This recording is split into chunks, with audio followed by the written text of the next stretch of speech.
"Excuse me, are you with the staff?" The CEO's wife looked me up and down like I didn't belong. The servers used the side entrance. 3 executives nearby laughed into their champagne. My 14-year-old daughter, Zoey, stood beside me, frozen. What none of them knew, what even the CEO never fully understood, was that I owned 62% of the company. I had founded it, and I had personally chosen him for the job. The annual Ashford Technologies Gala was my idea. 12 years ago, the company was just sketches on napkins in my tiny apartment. Now it was worth over $300 million. I wore a simple black dress.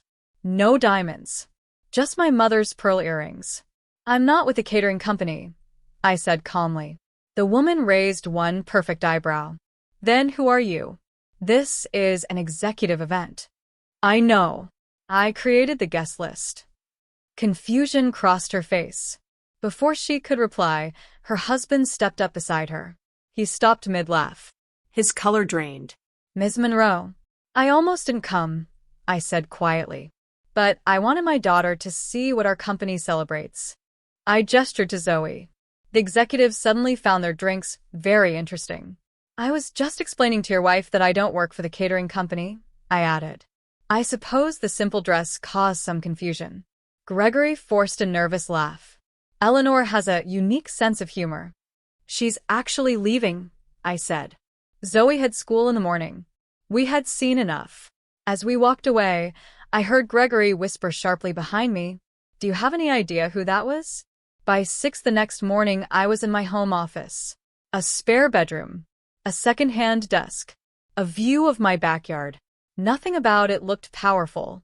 I had started Ashford Technologies in 2012 with $50,000 and 10 years of engineering savings. For 3 years, I had been everything CEO, developer, support, and janitor. Later, I brought in investors and hired a public-facing CEO. 5 years ago, I hired Gregory.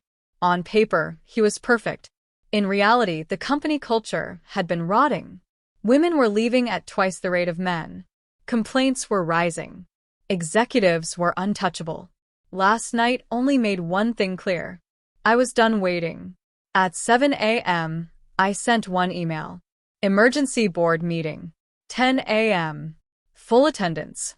Topic: leadership and culture review. My phone rang within minutes. "Eleanor, about last night. We'll discuss it at 10. Diane didn't know who you were. It was an honest mistake." "Was it?" I replied. "She saw someone she believed didn't belong. That tells me everything about the culture you allow." "She's my wife," he said. "Exactly," I answered. I hung up. Later, Zoey found me in the kitchen. "That lady was really mean," she said softly. "Some people judge others by how they look," I told her. "That shows who they are. But you own the company. You could have told her." I wanted to see how she treated someone she thought was smaller. Zoey smiled. "Are you going to fire her husband?" "That depends on today." At 10 o'clock the board gathered. Gregory sat at the head of the table. I took the seat directly across from him. "We need to talk about workplace culture," I began. "Is this about last night?" he cut in. "It's about 3 years of damage," I replied. "Sandra, please share the data." Our HR director opened her laptop. Female turnover is up 47%. Most exit interviews cite hostile environment, lack of advancement, and dismissive leadership. "Those are opinions," Gregory snapped. 63% specifically reference senior leadership, she said. His jaw tightened. "This feels like a witch hunt." "It feels like data," I said. Sandra continued. 14 formal complaints in 18 months. 3 name executives. None resulted in corrective action. "We followed procedure," Gregory said quickly. I quietly opened my own folder. "I've reviewed the investigation files," I said. "The pattern is clear." The other board members shifted in their seats. They were used to approving reports, not confronting problems. "I've built this company for 12 years, I continued. I stayed out of daily operations because I believed expertise mattered more than visibility. But absence has a cost. When leadership faces no consequences, bad behavior becomes normal." Harold, the longest-serving board member, cleared his throat. What exactly are you proposing? A full culture audit by an external firm. Mandatory leadership training for every executive. And a redesigned complaint process with independent investigations. That could take months, Gregory said.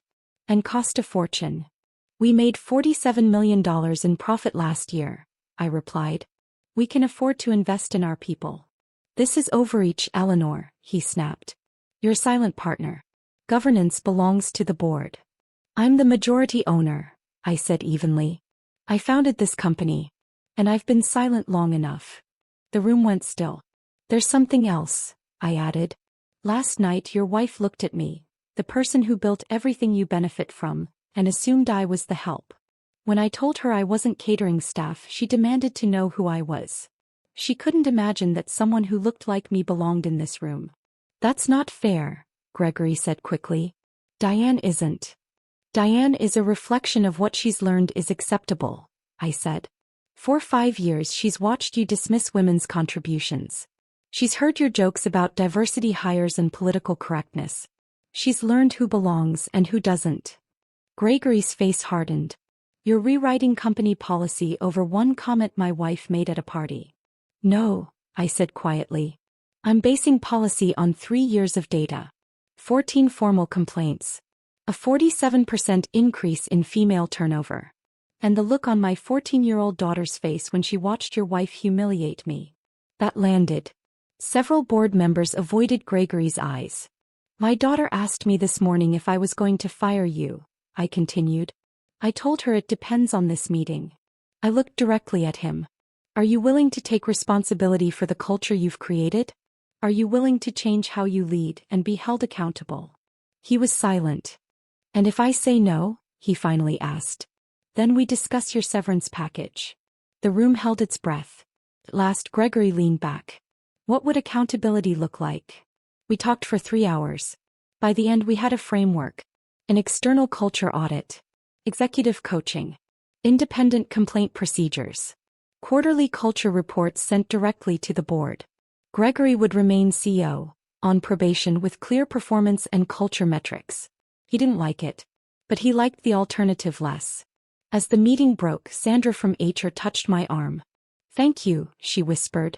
I've been documenting these issues for 2 years. No one listened. I should have listened sooner, I said. You're listening now. That matters. That night I took Zoey out for pizza. Her choice. Did you fire him? She asked. Not yet. He's going to try to do better. Do you think he really will? I think people change when there are consequences for not changing. She nodded, then hesitated. That lady called you the help. Like helping people is bad. There's nothing wrong with honest work, I said. Your grandmother cleaned houses for 30 years. She raised me alone.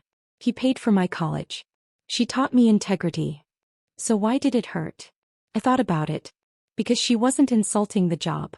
She was deciding I was worth less than her. Zoey looked up at me. You're worth more than all of them. I smiled. I've built something meaningful. And I won't let anyone make me feel small for it. Even people in fancy dresses with mean faces? I laughed. Especially them. 6 months later, the culture audit was complete. The numbers were improving. Gregory, grudgingly, was changing. And according to several reliable sources, Diane Ashworth had become far more careful about how she treated people at company events. At the next gala, I wore the same simple black dress. This time, Zoey wore a matching one. Her idea. Diane spotted us across the room. She hesitated. Then she walked over. Ms. Monroe. I owe you an apology. You do. I'm sorry for how I spoke to you. It was inexcusable. It was, I said. I accept your apology. Relief crossed her face. This is my daughter, Zoey, I added. She's the reason I've been pushing for culture change. I want her to grow up in a world where women aren't dismissed because of how they look. Diane looked at Zoey, carefully this time. That's a worthy goal. We think so. She excused herself. Zoey watched her go. That was awkward. Growth usually is. Do you think she meant it? I think she meant it today, I said. Whether it lasts depends on whether she keeps doing the work. Zoey squeezed my hand. You're doing fine, Mom. I looked around the room. The company I had built. The people who depended on it. The future still being shaped. We both are, I said softly. We both are the help. That was what she had called me. But help is what builds companies. Help is how cultures change. Help is how people become better than they were. I had spent 12 years building something meaningful. And I wasn't done.